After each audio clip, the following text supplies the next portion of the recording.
ازيكم يا جماعه؟ عاملين ايه؟ ان شاء الله تكونوا بخير. اللهم صل وسلم وبارك على سيدنا محمد. النهارده بعمل فطيرتين كده.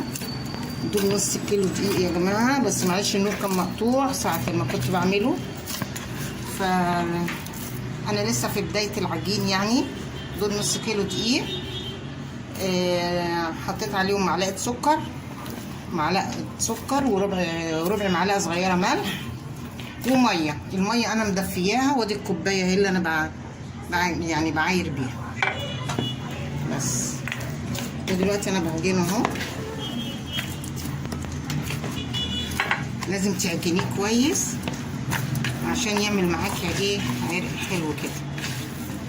بس هي كده العجينه ملمومه، بس انا ايه بحب الت فيها شويه يعني. بص بقى، طلعوا زهقكم بتاع اليوم كله في حته العجينه اللي انتوا بتعجنوها.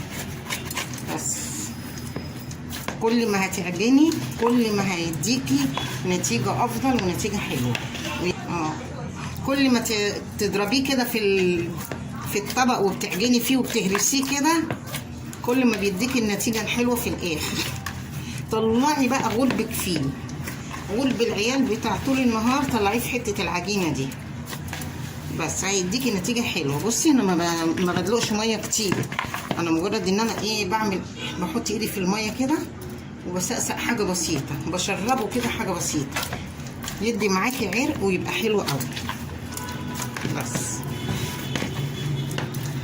هو ما بياخدش حاجه بصراحه. الفطيره دلوقتي يا جماعه وصلت ل 100 جنيه. طب وعلى ايه يعني؟ وهو نص كيلو دقيق او كيلو دقيق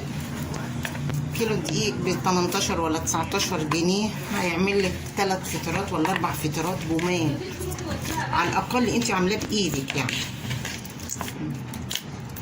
لما تعمليه في البيت هيعمل لك الكيلو لو عايزاه صغيره حلوه كده يعني نفس على حلقه طبق كده، قد الطبق كده المقاس ده يعني.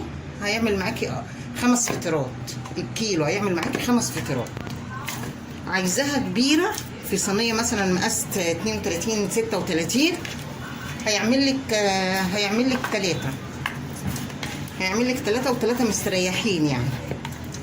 بس فالثلاثه بكام؟ الواحده دلوقتي ب 100 جنيه، الثلاثه ب 300 جنيه. انت هتجيبي كيلو دقيق ب 18، هنقول ب 20 وكوبايه سمنه.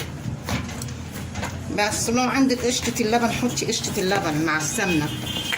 هي بصوا العجينه، بصوا يا جماعه العجينه، بصوا العرق بتاعها، بصوا لسه عايزه تتعجن تاني. بصوا لما تتقطع معاكم كده اعرفوا ان هي لسه عايزه تتعجن تاني اهي. برضو شكشاق ميه تاني كده اهي. لازم نلت ونعجن يا جماعه. يلا يا جماعه ادوني، مين اللي ما عملش لايك وشير؟ عايزين الفيديو ده يوصل ل 5000 لايك يا جماعه.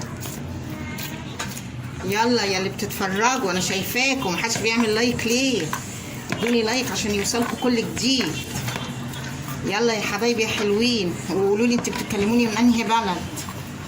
والله انا عامله برضو الفطير ده، واحده طلبته مني وقالت لي اعمليه معايا واعمله لي والله، عشان انا هتابع الطريقه وهعمله زيك. ربنا يحسن ما بين ايديكم يا رب. اهو كلنا بنتعلم من بعض والله يا جماعه. اهو كل ما عجنتيه حلو كل ما اداكي نتيجه افضل، والعرق بتاعها يبقى حلو كده وجميل.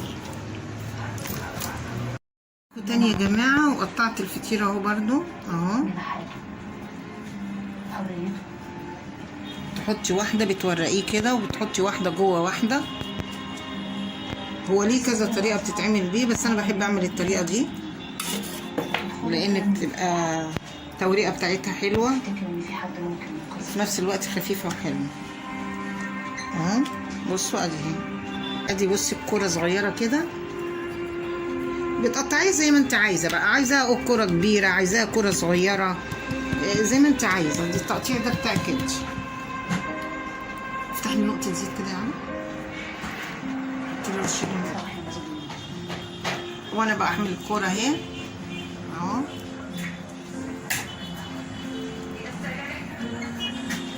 بفرد باخد واحده كده وبركنها تستريح برضو شويه عشان تفرد معايا على طول. وادي التانيه اهي.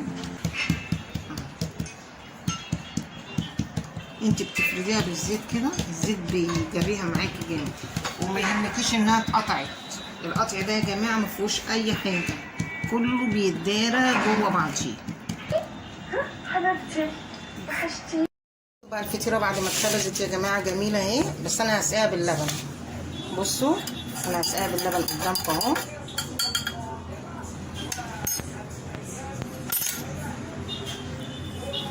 بصوا يا جماعه هي سخنه واللبن فاتر اهو اهي. شوف بتشرب ازاي. بس اللبن ده بقى انا حاطه فيه سكر عشان مش عايزين بقى ناكل عسل وطحينه بقى، احنا قلنا هناكلها باللبن والسكر وكده. بصوا جميله ازاي، يعني تغيير كده. ما تنسونيش في اللايك والشير وسبسكرايب عشان يوصل لكم كل جديد. يلا سلام عليكم.